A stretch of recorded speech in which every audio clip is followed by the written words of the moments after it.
I own this chateau, he said. No you don't. We go.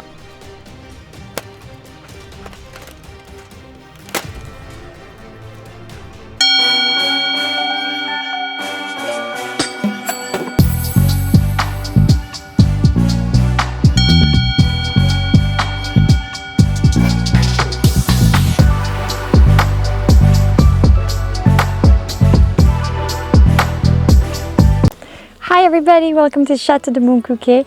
I am Sunshine Ross and that's Monty over there. Can you see him? Enjoying the sun. Monty is a Hungarian Bichla. Today we are going to talk about strangers in the castle. So when I told Glen about the concept of this video, he kind of like went, Okay, he wasn't sure whether it's going to be a good video or not, but I don't know, you tell me in the comments below. Over the past 3 years, there have been strangers coming into the chateau, people that we don't know. Not really inside, but just passing by. So I'm going to count down for you the people passing by the chateau. Okay. Are you ready? Do like and subscribe before we continue. So, number 7 is just a random drive-by. Literally, they just drive up the driveway, which is pretty much a private driveway, but they drive up anyway, and they sort of like stop by the parking lot and they turn around and then drive back. Sometimes they nosy around. We have our office near the parking lot, so we can kind of see. It's a Chateau fort, so it's a defense castle, and you know, we kind of defend the castle. It's still in us, isn't it? So, number 6, the social media flexers.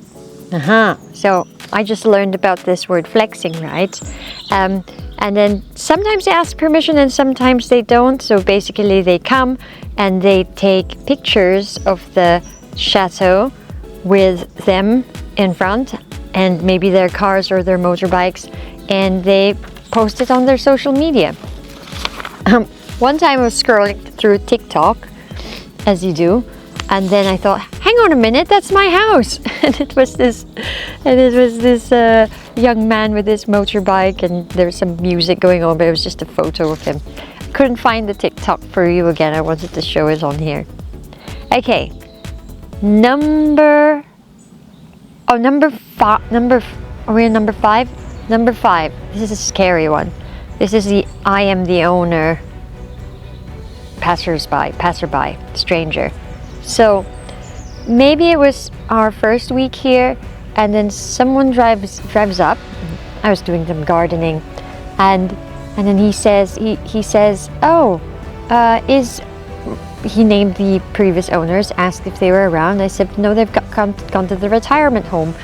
I didn't say who I was, and then he said, oh, I own this chateau, he said, and I sort of said, no you don't. He said, yes I do.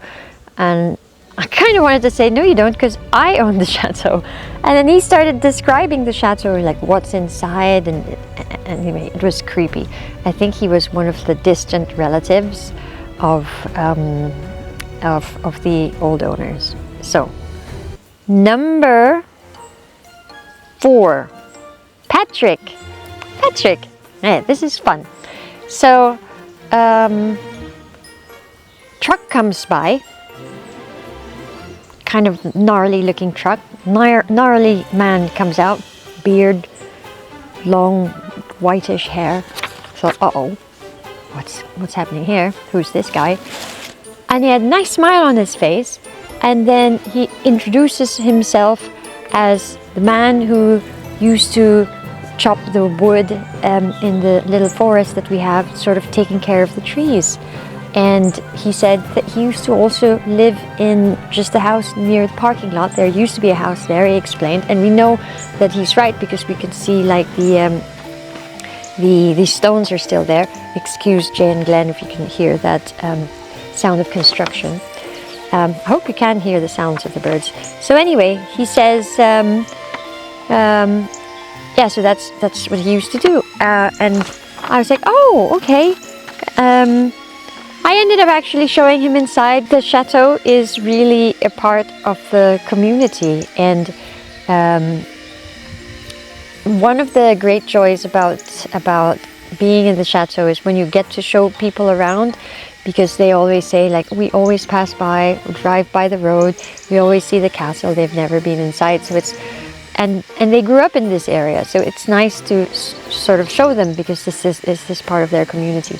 Anyway, so he said he can chop down the dead trees, do a clear out, and I said, okay, how much will it cost? And he said, no, it's free. We'll exchange the wood, because he sells the wood, and he'll give us some of the wood so that we can have wood for the winter as well. Patrick. So I've seen Patrick, and we've worked together with the association since then, so that's really good. And we've had lunches with the whole group, because normally what happens is they come for a day, we do work together. I'm sure you've seen it in the other videos, and it's a really, really lovely time, especially when it's a day like this, glorious sun. We lay a big table out, and we have an auberge espagnole, which is basically potluck. So everybody comes, and Claude comes with his delicious cakes, which Glen really, really loves. And then sometimes we go and get one of the old bottles, like really, really nasty old bottles that we've found at the chateau, of like some liqueur, or some wines. I don't know what they are, something alcoholic, right? And some of them are off, and we just anyway, it's a lot of fun. Watch the other videos for that. Okay, if you're still with me, please do like and subscribe. Now I'm going to go to... Okay, number 3 is fun. The Ligonière. The Ligonières. Okay, so Glen shouts to me from downstairs, "Sunshine, there's some ladies here who want to see you. They're speaking French." Of course, Glen doesn't speak French. So we go, I'm also doing something. But now I've got to stop that and go and see to these people. And there are 2 older ladies, maybe in their 70s. And then they explained to me that they are relatives of the old owners. So I thought, oh, okay, the family before us, the Vents, they lived here 200 years. So I thought they were like, okay, you're the family of the Vents. And then she said, no, we're the family of the Ligonière. I was like, OMG, the Ligonières were here before the Vents. Oh my gosh, this is kind of like their ancestral home, right? They've never been inside. I mean, they'd never lived here, so it was their great-great-great-grandparents that lived here. Here is a Gainsborough painting of John Ligonière. John Ligonière, 1680 to 1770, born Jean-Louis de Ligonière in Castres, France, was a Huguenot field marshal who fled to England in 1697. The Château de Montcuquet, a 15th century castle in Lautrec, Tarn, was owned by his father, Louis de Ligonière, 1640 to 1693, Sieur de Montcuquet, from the late 17th century until 1693. John's brother, Louis Godefroy de Ligonière, was born at the Chateau on January 26, 1689. In the north ambulatory of Westminster Abbey is a marble monument to Field Marshal John. Jean-Louis, Earl Ligonière. It shows a figure of history holding a scroll on which are incised the names of the battles the Earl took part in: Schellenberg, Blenheim, Ramillies, Oudenarde, Tanier, Malplaquet, Dettingen, Fontenoy, Recou, and Lafelt. Below is a portrait relief with various military trophies. The inscription reads, "In memory of John L. Ligonière, Baron of Ripley in Surrey, Viscount of Inniskilling, and Viscount of Clonmel, Field Marshal and Commander-in-Chief of His Majesty's Forces, Master General of the Ordnance, Colonel of the 1st Regiment of Foot Guards, one of His Majesty's Most Honourable Privy Council, and Knight of the Most Honourable Military Order of the Bath. Died the 28th of April 1770, aged 90. The king actually praised him. So, he's passed his boots through here. He is now buried at Westminster Abbey. So there you go. Glen being English, we've got some English links to this chateau. Isn't that nice? Okay, so then I showed them around, and they were so happy, and it was so touching, really, to see them. Like I said, it's kind of like their ancestral home, isn't it? A few weeks later, they sent me some documents that they had photocopied about some history. So that was really sweet. And oh, number two isn't so sweet. So there is this thing called the Journée du Patrimoine Européen. So it's like basically the open day, the European Heritage Open Day. And if you participate, you open up your home. If you participate, normally you've got like a home or an establishment that's very old, part of the cultural heritage, and you open it up so that people can have a nosy around, right? We had just moved in, we had just moved in July. Journée de Patrimoine is September, but it was such a big mess that we needed all of that time, because we had a teacher training in August, and then we needed all of that time after the training, before the training, to tidy everything up and do works. You know what it's like. This lady comes knocking on the door on the day and says, I would like to come in. I was like, I'm sorry, it's I was trying to be polite. It's we're not ready, it's closed, it's a family home. And she was there with her daughter. She didn't have a really good attitude. She was like very sour, and she was insisting that she wanted to come in and see. And it's like, no, why are you insisting to come in? It's our home. So anyway, and we weren't ready to welcome people then for this for this day, for this open day. Anyway, you had to be registered for the open day anyway, which we didn't. This year we did register for the open day. That was a mess because I just kind of felt invaded, partly. Well, I think it was a lot of things piled up, because we had a really, I still have like trauma about it when I close my eyes. Really busy summer with the 4 teacher trainings, 1 retreat in between, and then Glen's whole family in between one of those other retreats. So full on summer. Then that takes us to September, which was the Journée du Patrimoine, and I had already decided, okay, we're going to open up a little space. You'll see the video here of the mini museum, and showcase the agricultural history of the chateau. The idea was just to welcome people, and then they can just walk around and see all the posters that I've set up, and the basically the agricultural display of those old agricultural machines. But people want to be toured around, like, it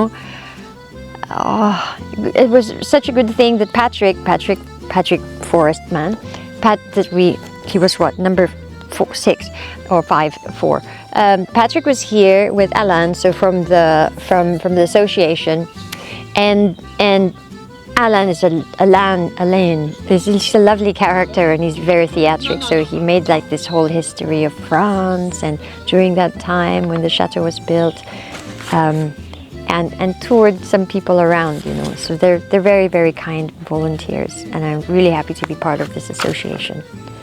Maybe all of you should join this association. Okay. Imagine the face of Geneviève. She's like my friend. She's 80. No, she's 79, and she's kind of like the mother hen of the association. Imagine if there's like a sudden influx of like people outside of France joining this association. She'll be like, what? Anyway, okay, are you ready for number 1? 14 minutes, I can't believe it.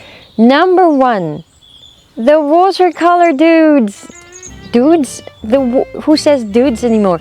The watercolor ladies and gentlemen. Yeah, okay. So this was lovely as well. So it was also the first year when we arrived, and these people come knocking on our door. They were very polite, they're very lovely. Sorry to disturb you, but we're passing by. It was summertime, right? Passing by, and we would just like to sit down and do a watercolor and do our art by your garden. If your lovely chateau, it's magnificent and they're very complimentary. And it was lovely. I have a TikTok video here. I think it's playing right now. So that's it. Those are the top 7 strangers trying to invade the chateau. Till then, do some yoga, do some breath work and meditation with me, watch the other videos, like and subscribe. Much love. Ciao, ciao.